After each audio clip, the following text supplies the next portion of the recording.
계약서가 있나요? 비밀 유지 계약서?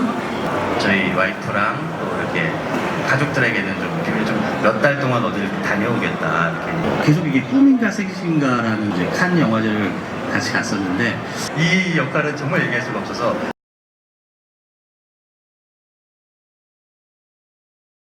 중에 제 꽃이라는 작품이 있으세요. 이제 박명훈 배우의 대표작입니다. 네, 기생충 이전의 대표작인데 그 작품에서 술 취한 연기를 하는데 세상에 어떻게 이렇게 잘할 수 있나라는 생각이 들 정도로 이 배우는 정말 한국 영화계가 가진 보물이다 이런 생각을 했었거든요. 근데 제가 그 생각을 하고 나서 얼마 안 있어서 봉준호 감독님을 만났어요. 그 옥장 토크쇼에서 만났었는데 그때 박명훈 배우님 얘기를 하시더라고요. 그때부터 눈여겨보신 걸로 알고 있거든요. 독립영화를 개봉해서 서울극장에 있는 인디스페이스라는 곳에서 저희가 이제 상영을 하고 있었는데 그때 당시 이제 감독님께서 그 옥자를 넷플릭스 작품이기 때문에 이제 그런 독립관 같은 데서 이렇게 상영을 했었잖아요. 네. 그때 가시다가 어떻게 우연히 마주쳤어요. 마주쳐서 저희 배우들이랑 저랑 마주쳤다가 그때 인사를 처음 드렸고 관객과의 대화가 있으면은 자기가 가서 진행을 해주겠다.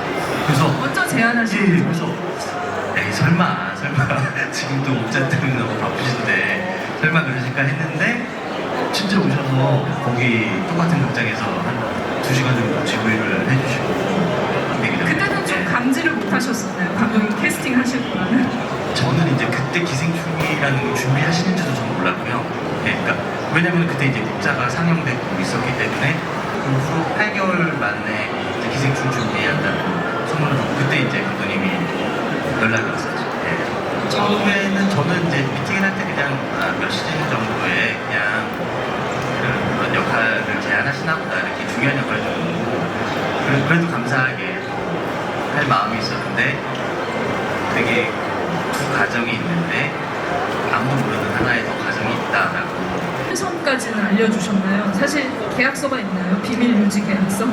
예, 뭐 그런 게 있죠. 있고 그리고 근데 그건 또 이제 영화의 내용에 대해서의 그런 비밀 유지 계약이 있었고 제가 세트장이 이제 전주에 있는 종합 촬영소에 있어서 몇 달을 가야 되기 때문에 집에다가는 영화 촬영이라고만 얘기하고 저희 와이프랑 또 이렇게 가족들에게는 좀 비밀 좀 몇 달 동안 어디를 다녀오겠다 이렇게 얘기를 하고 가족들까지한테 좀 비밀을 했었어요. 제가 영화를 찍으면서도 또 그 후로 개봉하기에 거의 1년의 시간을 두면서 정말 그 순간들을 짜릿짜릿한 순간들이라고 생각하면서 계속 이게 꿈인가 생신가라는 생각을 많이 했었어요. 그래서 그리고 이래서 개봉할 때까지도 모르는 개봉할 때까지도 이게 실감이 안 나더라고요. 실감이 안 나고 저도 이제 뭐 아시는 분 아시다시피 저도 이제 칸 영화제를 같이 갔었는데 거기에서도 제가 이제 좀 숨어 있으니까 지금 제가 칸에 와 있는 건지 아니면은 서울에 있는 건지 이게 좀 분간이 안 될 정도로 예 그랬었어요. 저도 그때 그 소식을 들었는데 관련되신 분이 기자님이 분명히 아는 배우가 지금 칸에 같이 갔다 지금 하는 대한민국이라는 사회 구조가 탄생시킨 어떤 그 사람이 처한 현실이라는 게 있는 것 같은데 어떻게 좀 해석하시고 하셨을까도 궁금한데 제일 먼저 지하실로 들어가셨다고. 네네. 네. 제가 이제 촬영 한 달 전에 그 전주 촬영소에 먼저 도착을 해서 이제 촬영을 하고 있었죠. 이제 저는 스케줄이 없는 상태였는데 근데 세트가 이미 만들어졌다는 얘기를 들어서 제가 먼저 이렇게 좀 발을 붙여보고 싶었어요. 그 세트에서 좀 이렇게 저는 촬영이 없으니까 그 먼저 가서 좀 이렇게 낮에도 거기 깜깜하니까 촬영을 안 하기 때문에 불을 꺼놓기 때문에 좀 이렇게 왔다 갔다 하면은 좀 제가 그 공간에서 좀 편해지지 않을까라는 생각이 들어서 한 달 전에 가서 좀 남들 촬영할 때 좀 이렇게 누워있고 다른 생각도 해보고 이렇게 했더니 나중에는 이제 감독님께서 네. 감독님이랑 이제 송영호 선배님께서 명훈이가 도대체 어디 갔냐 그래서 저 지하 세트장에 있는데요. 며칠을 그렇게 보시다가 감독님께서 이제 그만 가라. 거기 왜 자꾸 가냐. 뭐 특별히 할 일이 없어서 그냥 세트장에 있었죠. 아니 네. 그 지하 세트장이 있으시니까 좀 편안하시던가요? 그러니까 그 한 공간에서 이렇게 어두운 공간에서 이렇게 갇혀 있으니까 뭐 제가 저를 가둔 거지만 사람이 굉장히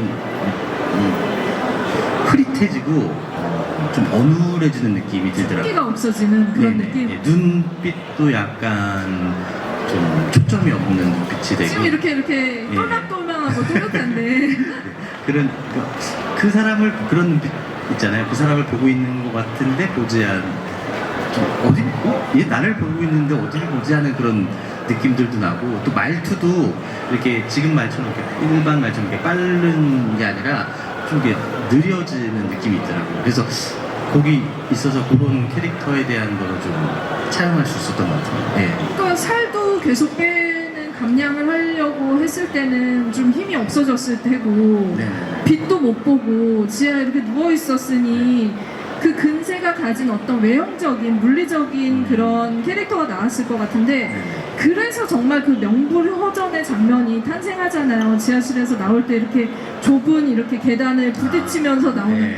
그 동작은 진짜 어떻게 개발하셨어요? 그게 그러니까 만약에 제가 그런 동작을 계획을 했다면은 아마 되게 계획한 동작들은 어떻게 보면 되게 뻣뻣하게 나올 수가 있잖아요. 근데 이제 좀 약간 이렇게 만든 것 같아. 예. 근데 이제 그 통로가 되게 좁았어요. 되게 세트 좁아서 자체가. 네. 이 산수 경석을 갖고 뛰면은 이게 진짜 이렇게 부딪히더라고요. 그러니까 그리고 이게 지하가 이렇게 갔다가 꺾였다가 갔다가 이런 거라서 이게 속도를 갖고 뛰다가 보면 이렇게 짚고 뛰게 되더라고요. 이렇게 그러다가 또 꺾어지면 또 이렇게 하니까 그래서 그런 동작들이 그러니까 상황 때문에 나온 게 아닌가 싶어요. 네. 그러니까 어떻게 보면 연기를 할 때 뭔가 이렇게 해야지 계산을 해서 다 계획하에 한다기보다 그 캐릭터가 처한 환경을 먼저 스스로 좀 만들어 주시고 네. 그렇게 만들면 자연스럽게 나오는 그런 연기를 하시는 거예요. 네, 그러니까 어쨌든 그 소품이 됐든 세트가 됐든 그 구조의 상황에서 일단 지하실에 들어간 건 제가 좀 편해볼까 하고 들어왔던 거고, 근데 이제 방금 전에 말씀하셨던 그런 뛰는 동작에는 그런 기괴한 그리고 계단을 짚고 올라가는 그런 것들도 계단을 짚고 올라가는 것도 그냥 원래는 그렇게 걸어서 올라가는 건데 그것도 왜 계단을 짚고 올라가게 됐냐면 또 계단이 가파랐어요. 그러니까 올라가니까 저절로 이렇게 좀 후부정한 상태에서 올라가니까 정말 이렇게 기게 되더라고요. 아니 여기서 네. 진짜 그 세트를 만드신 이하준 미술 감독님께 네. 정말 감사를 드리고 그렇죠, 싶네요. 그렇죠. 네.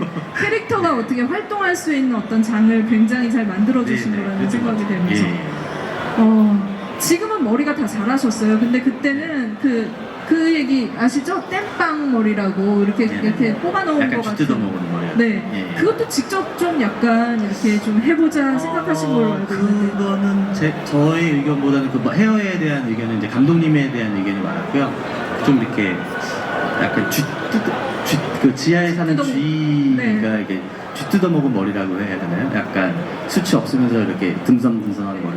네, 그래서 그때 당시에 그 숯가위라고 하죠. 그 숯가위로 이렇게 거의 반삭식으로 쳐서, 그러니까 사람이 확실히 그 외모에 제일 큰 거는 뭐 살도 있고 뭐 그러니까 저 태닝한 것도 네. 있고 그런데 그런 거보다 이빨도 마저 붙였었고요. 한쪽에 오른쪽 이빨을 왼쪽 이빨 하나 붙였었고 그것도 있지만 이 헤어가 제일 큰 것 같아요. 헤어가 그 사람의 인상을 잡아서 거의 반삭을 했기 때문에 그런 특징들이 좀 더 산 것 같아요. 보통 이제 이런 역할 하실 때 뭐 참고 삼는 레퍼런스로 삼는 캐릭터가 있냐 이런 질문 많이 드리는데 사실 누가 있었을까라는 누굴 염두에 뒀을까도 생각을 하게 되지만 진짜 반지의 제왕의 골룸도 네. 떠올라요. 근데 좀 약간 염두에 두시기도 하셨었나요? 예, 제가 진짜 지금 방금 말씀하셔서 제가 드리는 게 아니라 제가 일단 그 근세라는 캐릭터를 시나리오라면서 읽었을 때 제일 먼저 떠오른 게 방금 말씀하셨던 반지의 제왕 골룸이 생각나더라고요.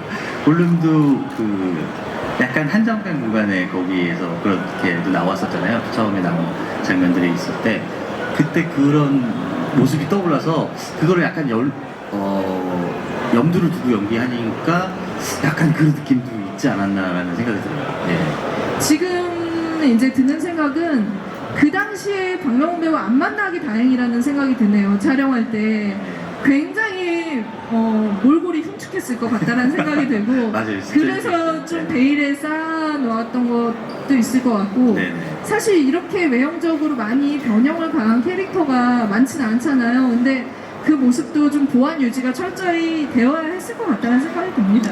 네, 맞아요. 그래서 저희가 어쨌든 그 스틸 사진이나 현장에서 있던 스틸 사진이나 그 뭐 또 단체 사진들 있는데 그 단체 사진 같은 경우도 이제 보도 자료에는 제가 있는 것과 없는 것이 있어요. 근데 이제 보도 자료에 나올 때 이제 단체 사진 저희가 없죠. 똑같은 사진이 두 장인데 이제 저한테만 있는 사진인데 하나는 제가 감독님 바로 옆에서 찍은 사진이 있고 똑같은 단체 사진인데 네, 그런 보안 유지들 때문에 스틸 사진도 그래서 지금까지도 제가 나온 스틸 사진은 단 한 장 거의 없는 걸로 알고 있어요. 그렇죠. 저희한테 이제 제공된 사진 같은 경우에는 그 이제 미리 이렇게 사진이 오는데도 그 사진 자체는 아예 없었어요. 네. 그러니까 이건 뭐 모든 사람들한테 비밀로 해야 되는 캐릭터니까. 네, 그렇죠. 그러니까 스틸 사진 자체도 없었고, 근데 스틸 사진이 되게 재밌고 되게 좋은 게 많아요. 나중에 언젠가 이렇게 오픈하게 될 날이 와서, 예. 근데 나중에 박명훈 배우 뭐 이렇게 그 기획전 아니면은 이제 회고전 이런 거 할 때는 네, 그 사진이 메인으로 걸려야 될 것 같다라는 생각이 드네요. 그러면은 네. 되게 좋아하실 것 같아요. 예, 저도 보고도 깜짝 놀랄 만한 사진들이, 그 또 스틸은 그 한 순간에 그 딱 표정이 살아있는 거라서, 예, 그래서 보시면 많이 좋아하지 않으실까 생각해요. 아니 제가 지하실에서 이렇게 혜성처럼 다른 분들 위에서 떨어지는데 이렇게 등장했다는 얘기를 했지만 진짜 기획전 할 만큼 사실은 작품이 많으세요 그간에. 그런데 진짜 그 많은 세월 동안 배우들은 이제 열심히 한 작품 한 작품 하는 것도 중요하지만 대중들하고 같이 이렇게 아이 컨택 할 수 있는 기회도 갖고 싶은 욕망이 있잖아요. 그 세월을 어떻게 또 버티셨는지도 너무 궁금해요. 연기를 또 어떻게 좀 시작하게 되셨고.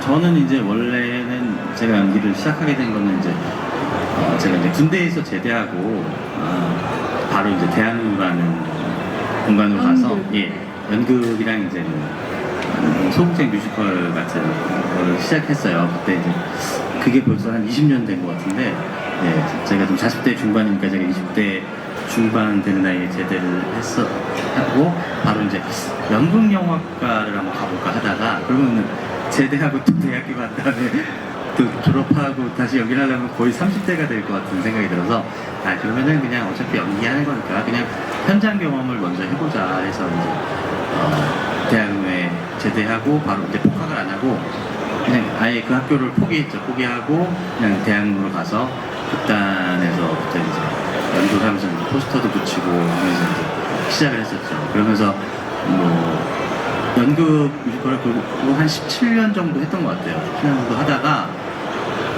이제 제가 약간의 계기는, 물론 이제 영화에 대한 동경이나 이제 카메라 매체에 대한 동경은 있었죠. 항상 있었는데 조금 그러니까 언젠가 하다 보면은 알아주지 않을까라는 생각을 그냥 계속 무대에만 있었던 거예요. 좀 이렇게 먼저 나왔어도 될 법한데 좀 그런 제 자신만의 뭐 이렇게 두려움이었을 수도 있고 뭐 그런 것들이 있어서 하다가, 근데 이제 제가 결혼을 하는 기점으로 제가 좀 늦게 결혼을 했는데 한 40살에 결혼을 했는데 네. 얼마 전에 결혼하셨네요. 진짜. 예, 그쵸. 한 5년 된 것 같습니다. 그런데 그때를 기점으로 그러면은 더 늦기 전에 영화를 원래 좋아했으니까 영화에 한번 도전해보자 해서 그럼 어떤 방법이 있을까? 물론 이제 그래서 오디션들도 많이 봤지만 좀 이렇게 긴 호흡으로 보여주고 싶은 느낌이 있어서 그래서 이제 독립영화를 시작하게 됐죠. 예, 그래서 제가 첫 작품이 그래서 그 박정범